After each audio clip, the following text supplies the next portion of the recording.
What was your cricket background? You played a bit of first-class cricket over in South Africa, didn't you? Yeah, so I made my... Well, it's always good in the Cricket Southern Bayside competition to have players coming from overseas countries to ply their trade, and Bonbeach have done really, really well to pick up a leg spinner, Kyle Williamson from South Africa. Kyle, welcome to Australia. You sort of came here by accident, didn't you? Because I think your girlfriend picked up a job here. Yeah, correct. So it's a bit of a happy accident. My girlfriend managed to get a job over this side, and they managed to arrange the visas, so here we are.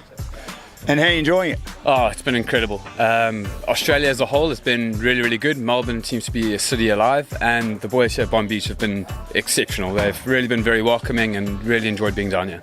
What was your cricket background? You played a bit of first-class cricket over in South Africa, didn't you? Yeah, so I made my first-class debut last year, but otherwise I've been a bit of a late developer. I hold the record at my club back home for playing every team from 5th to 1st in one season. One season? Yeah.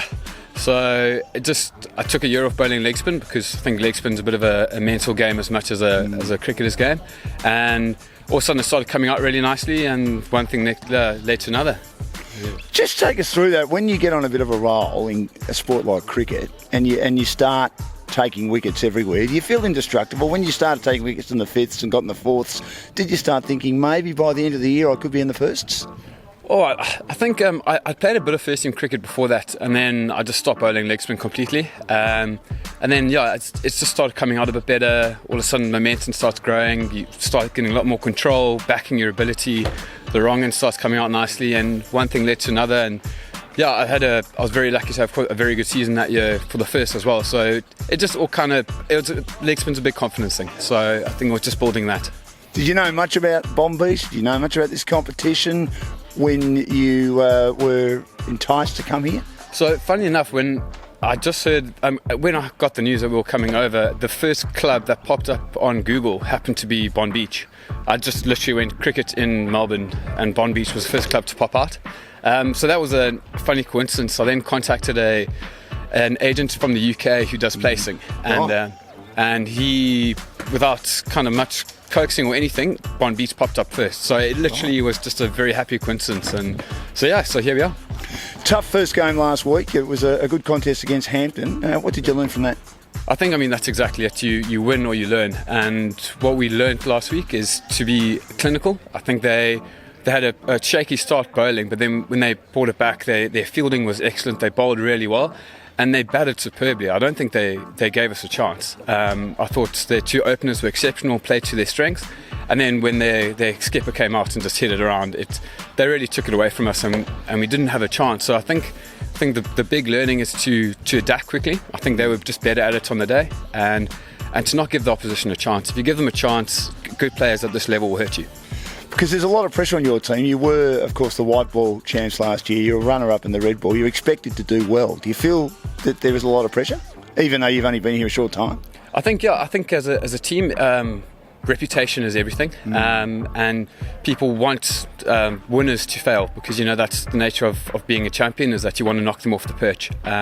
So I think the guys, that reputation's there, but we've got to look at it anew, and we have been. I think under Tom's guidance is that we need to shake off the past and the ghosts of the past and start again. So the loss last week was a good reminder that the competition's going to be hot this year, and we need to be our best. And what about South African cricket? Do you have a view on that? It just seems to be going through a bit of a lull now, lacking a bit of talent, lacking a bit of depth. I think it's a topic that we could go on for ages. Yes.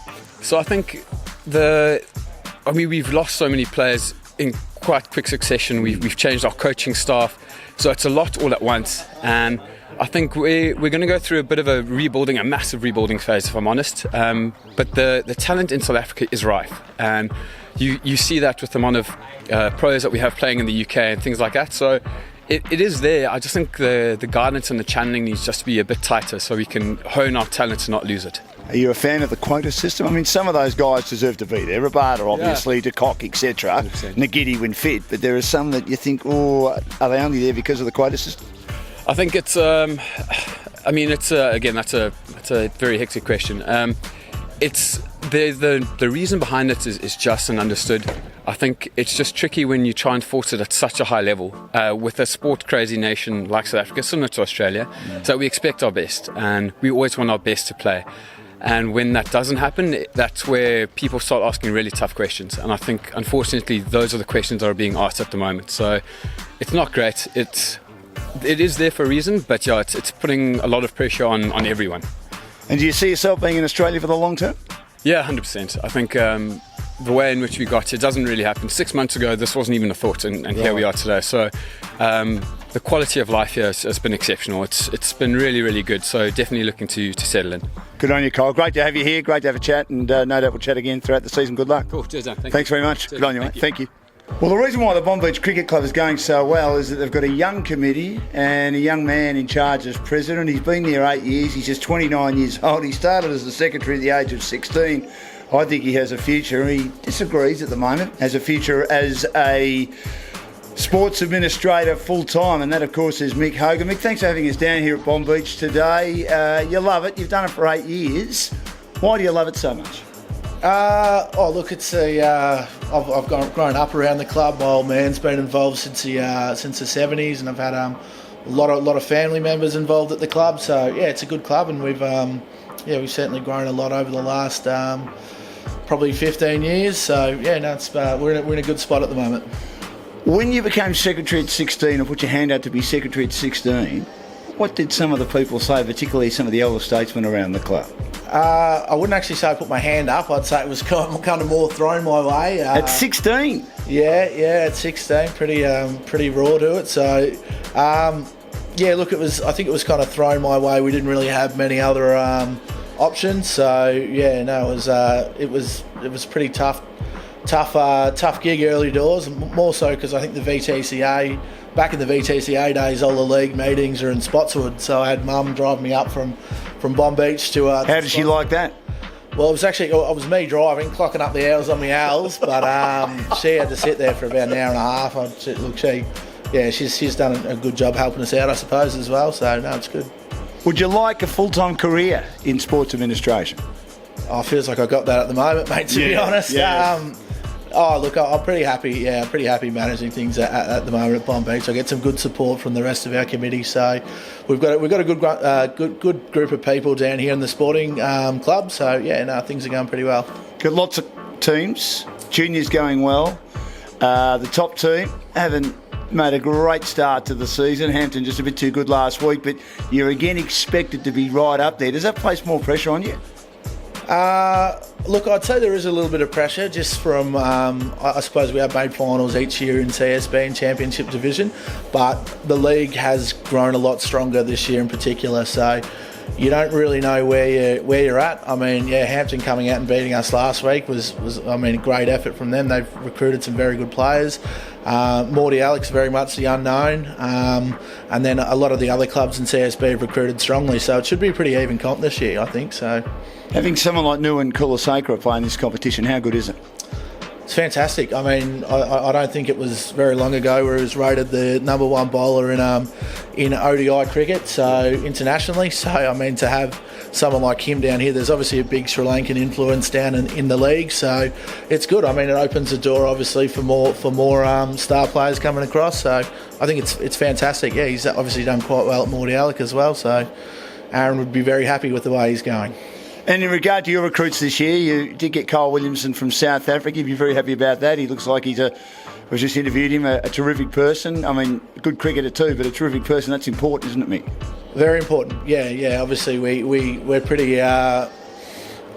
We do a lot of. We vet a lot of our players before we bring them across and make sure that they are going to be the right fit for our club.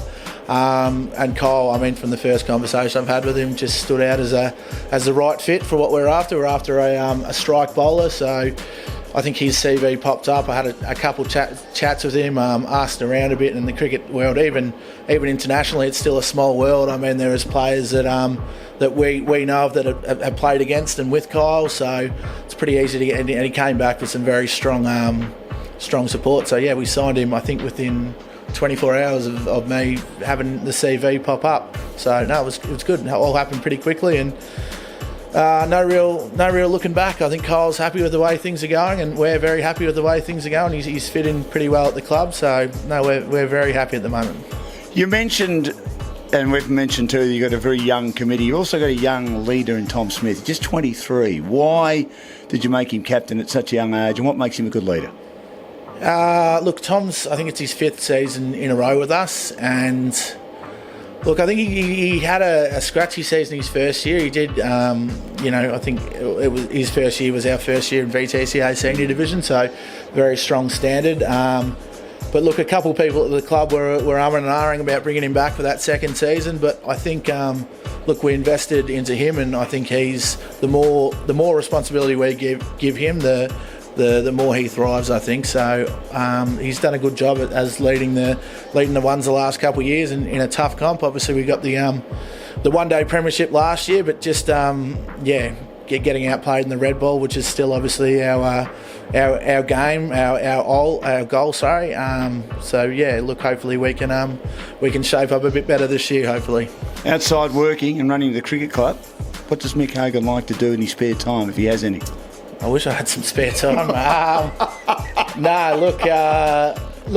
actually back playing cricket this year as well, which is big because I've had about 4 years off. So I've just seen I've dropped down out of the leading wicket takers, the top 10 leading wicket takers for the club. So I've got a bit of motivation to get back. So we've got a Sunday 5th 11 side, which I think's probably got a bit of me written on it early doors, unless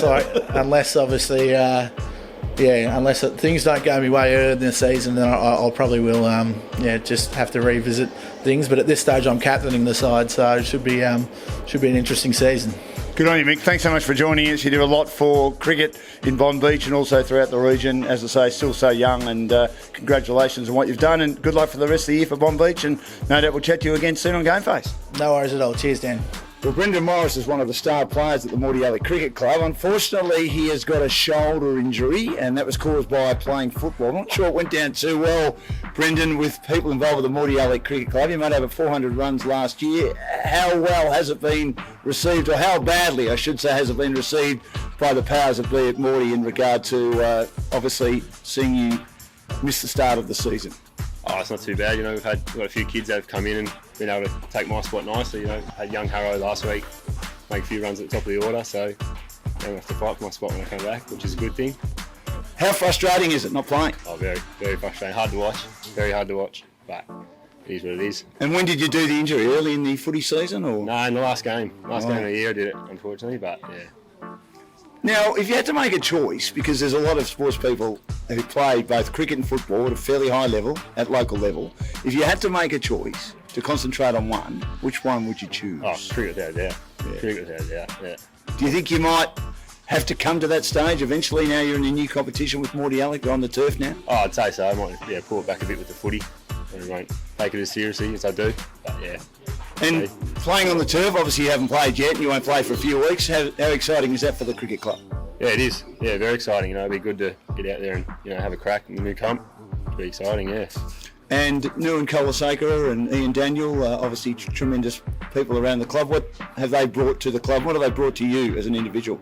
Oh, just always there for a helping hand. Like, you need a question, ask them, and if they see you're doing something wrong, they'll come and teach out and give you a bit of help. So yeah, great help around the club. Great fit. And great to get the season off to a good start last week in a new competition. Yeah, it was a real good win. Very impressive win. So yeah, very happy with that.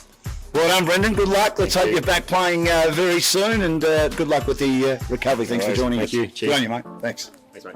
Otherwise, thanks. We're down at Bonbeach. It's round 2 of the Cricket Southern Bayside competition on turf, the first of the 2-day games, and it's Mordialloc who kicked off their season nicely in a 1-day game last week, of course. Their first season in this competition after being in the Dandenong competition for a long time. They've had a lot of success. They're a team that have attracted a lot of good players over the years, and they've got one of the best one-day bowlers of all time in Nuwan Kolasakara involved with their team again, the former Sri Lankan great. Steve Owen is their chairman of selector. Steve, thanks for joining us. It's been a good start to the year. Yeah, very good. Yeah, we're very happy with the move. Was there something you needed to do? We think so, yeah. Yeah, we looked at it for a few years. It's pretty much a no-brainer with our kids. We've got 7, 8 new kids from the under 16 C grade playing in the fifths today in their second game of cricket under Jerry Barden, who is an old cricketer from Mordialloc, and so it's worked out really well to have those kids playing Seeker and not have to travel to Beaconsfield and Berwick, and the parents can drop them off, and we were very happy with the move, very happy. So it was more about location than anything else. Did you feel you'd lose those kids if you stayed where you were? We've found already that, with 5 teams, we've got 60, Brendan, I think 67 players already on the books, and selection Thursday night was interesting to say the least. There's a lot of old cricketers at Mordialloc that still love it and play it, and trying to fit the kids in and trying to keep the old life members happy can be awkward, but we sorted it out. So as chairman of selectors, how do you have the hard conversation when someone who probably deserves a game isn't going to get a game? We're lucky to have Adrian Jones as coach for the last 3 years, and I worked with Adrian every game and every. He's the former St Kilda player, isn't he? Yes, a very good cricketer himself, but a very good coach. Our theory was we had to play the kids. We did, and we're still continuing to do it and trying to bring them on as quickly as you can. That seems to be the trick and the reason we've been so successful. The kids out here playing now, I think there's 5 first 11 players that have come through our junior program. And the combination of having Ian Daniel, who's just an outstanding cricketer, but an outstanding junior coach. That seems to all work together with a few of the old blokes in the twos, being Leon Kennedy and Aaron Martello, and they all seem to pitch in and help, so it's a good club. It certainly helps to have a former top-ranked international cricketer in your midst as well. What's new and Kulaseka brought to the club? Professionalism, fitness, a will to win, but he has an ability to see a cricketer with an issue and work on that issue immediately. He likes to coach one-on-one, and his record speaks for itself. I mean, we saw him bat last week, and he's going to make a lot of runs. Hopefully, he stays fit. He hits it as clean as I've seen. Aaron was saying that last year he was a bit too good to get wickets. I mean, he only took 8 wickets. He was beating the bat a lot. Do you think he was a bit unlucky at times last year with the ball? Oh, they played him off. There's some good cricketers in that DDCA comp. Some very good cricketers. On exceptional money. Right. And they seem to bat. Most clubs have got 2 or 3 outstanding batsmen. Yeah. They played him off. They just saw him off and then attacked from the other end. They're smart. Well, Steve, thanks so much for joining us. It's been a good start to the year, and the team looks like it's in a pretty good position, and great to have you in the Cricket Southern Bayside comp, and good luck for the whole year. Thanks for joining us. Good on you, Steve. Thanks very much. Good on you, mate. Thank you. Get your GameFace on.